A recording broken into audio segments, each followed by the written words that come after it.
Good evening. British Prime Minister Theresa May has survived a confidence vote, but more than a third of her MPs voted against her leadership. She now faces the difficult task of trying to deliver Brexit for a divided party and a divided nation.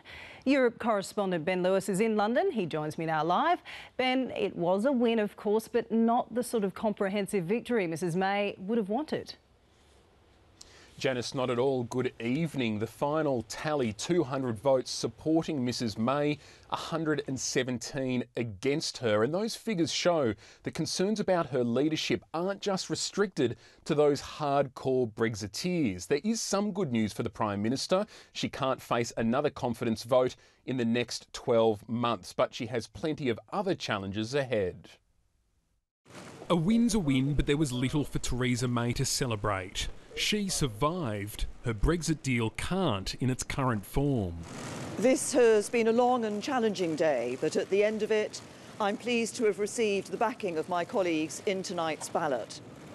Whilst I'm grateful for that support, a significant number of colleagues did cast a vote against me, and I've listened to what they said. That the parliamentary party does have confidence.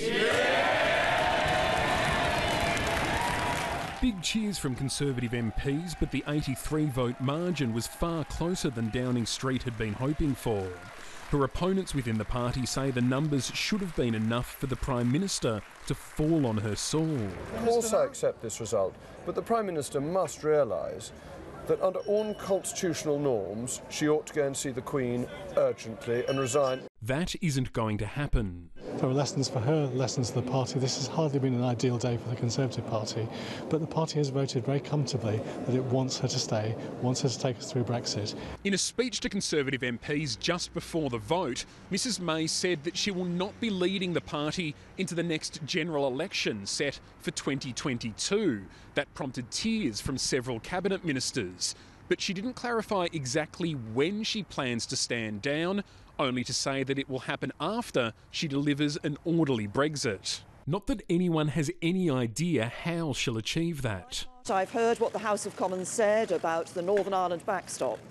And when I go to the European Council tomorrow, I will be seeking legal and political assurances that will assuage the concerns that members of Parliament have on that issue. The Prime Minister had earlier faced question time and made light of her troubles. Mr Speaker, today I will have meetings, possibly many meetings, with ministerial colleagues and others. Labor wasn't seeing the funny side, particularly when Mrs May refused to say when she'd bring the divorce deal before Parliament. The Prime Minister and her government have already been found to be in contempt of Parliament. Her behaviour today is just contemptuous of this Parliament and of this process. But what did voters think of the Conservative Party infighting? Not much, it seems. I don't think it should have come to this. I think her government should have backed her. The people made a decision which she didn't really like in the first place, but she said, OK, that's what the people want. We go from there, and like rats deserting a sinking ship, in my opinion. It's embarrassing for a start to the rest of the world, and I feel really sorry for Theresa May. She's being battered by everybody. Theresa May, I think, is a diehard. I think that in her position, I would have told them, kick Brexit and get on with it. I wouldn't have stayed in that position.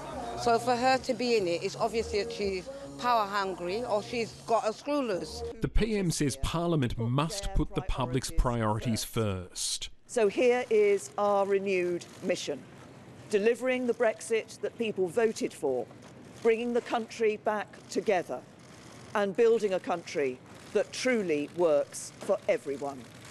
She won this fight, but there are far bigger battles to come. Well, you mentioned plenty of battles to come, Ben. Tell us what happens next.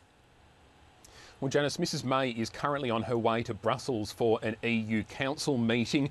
The other leaders will be quite happy to see her. She has warm relationships with many of them, but she's going to be asking them for something that they simply can't give. She wants them to reopen the withdrawal agreement and put some sort of legal certainty into the idea that this controversial Irish backstop won't be used. But we heard from Angela Merkel yesterday, the German Chancellor, saying that the agreement is not going to be reopened. And we've seen some copies of the draft text that EU leaders are likely to agree on. They'll say some warm words that will help Theresa May a little bit, saying that Europe hopes the backstop's not necessary and that it would only last for a short period of time. But that probably won't be enough for Theresa May to come back here, say to the people in her party, I've got what you asked for, now put my divorce deal through Parliament. So it's likely this stalemate's going to continue. What about the opposition in all of this, Ben? Is Labor likely to challenge Mrs May's authority? Well, that's the remarkable thing, Janice. We've heard Jeremy Corbyn, the Labor leader, saying repeatedly it's time for a general election. He's not talking about referendums. He wants a general election. To do that, he needs to call a confidence vote in Parliament. He hasn't done that yet, though, and the reason is he's not sure that the numbers are against the government quite yet. He'd need Northern Ireland's DUP party, who side with the Conservatives on most matters, to vote against them. At the moment, the DUP isn't going to do that. They're holding fire to see what Mrs May can get back from Brussels. Jeremy Corbyn might be happy just to sit and watch the government collapse on its own, but some members of his party are calling for that confidence vote in Parliament to be held before Christmas. Thank you so much, Ben Lewis, for that comprehensive wrap of a busy 24 hours in British politics. Canada